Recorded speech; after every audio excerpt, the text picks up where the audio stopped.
Samajwadi party के सांसद अखिलेश यादव ने चलो संसद मार्च के दौरान केंद्र सरकार पर तीखा हमला बोल दिया।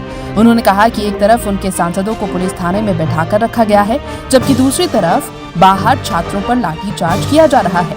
उन्होंने साफ कहा कि बच्चों की पिटाई कर रही है सरकार।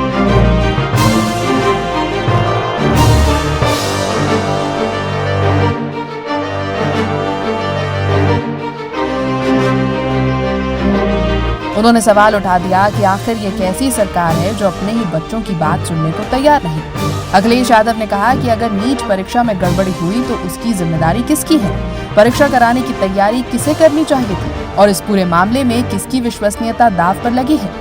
उन्होंने कहा कि सरकार खुद को विश्वगुरु बनाने की बात करती है और देश में अमृत काल होने का दावा करती है, लेकिन अपने ही मंत्रियों को जवाबदेह नहीं ठहरा पा रही है। उन्होंने कहा कि देश के युवाओं को ना रोजगार मिला, ना ही पर्याप्त अवसर। अगर युवाओं को समय पर नौकरी और रोजगार मिला होता तो शायद उन्हें आज सड़कों पर उतरकर प्रदर्शन नहीं करना पड़ता। उन्होंने कहा कि इस समय सबसे जरूरी बात यह है कि नीट के छात्रों को न्याय मिले और जो छात्र अपनी मांगों को लेकर प्रदर्शन करने आए हैं उनके साथ सम्मानजनक व्यवहार किया जाए। अखिलेश यादव ने कहा कि लोकतंत्र में विरोध प्रदर्शन लोगों का अधिकार है। उन्होंने महात्मा गांधी का उदाहरण देते हुए कहा कि आज पूरी दुनिया गांधी जी का सम्मान इसलिए करती है क्योंकि उन्होंने शांतिपूर्ण आंदोलन और विरोध का रास्ता दिखाया था। सांसद थाने में बैठाए हुए हैं और बाहर बच्चों की पिटाई करी जा रही है। ये कौन सी सरकार है? ये कौन सी सरकार है जो सबका साथ सबके विकास की बात कर रही है?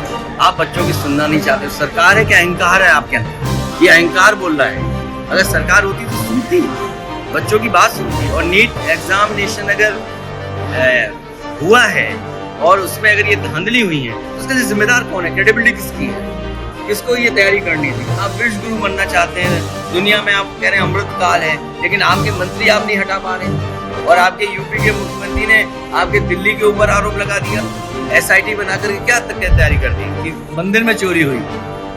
भाई सच्चाई किसने खोली? SIT ने खोली कि SIT से चंदा चोरी हो गई। कौन जिम्मेदार है इसके लिए?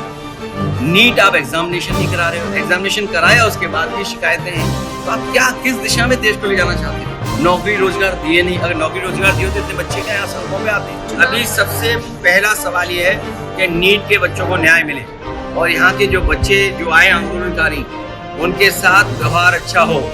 ये जो आंसू गैस, लाठी, करंट या पत्थरबाजी ये पुलिस कर रही है, ये व्यवहार करेगी पुलिस? सोचिए, जो व्यवहार पुलिस का है ऐसा तो अंग्रेजों ने भी नहीं किया। मंदिर को लूटना, विश्वविद्यालयों को बंद करना और छात्रों की ये प्रताड़ना, ये तो अंग्रेजों ने भी नहीं की।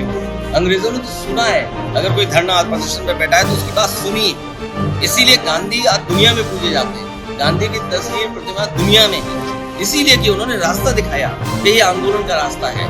अगर शांतिपूर्ण ढंग से अपनी मांग को लेकर के कोई बैठे, उनके साथ ऐसा व्यवहार आप करें। बात करनी चाहिए सर सरकार को इन प्रदर्शन। सरकार को बात ही नहीं करनी चाहिए। और एक मंत्री को कितने दिन वहाँ रखोगे आप?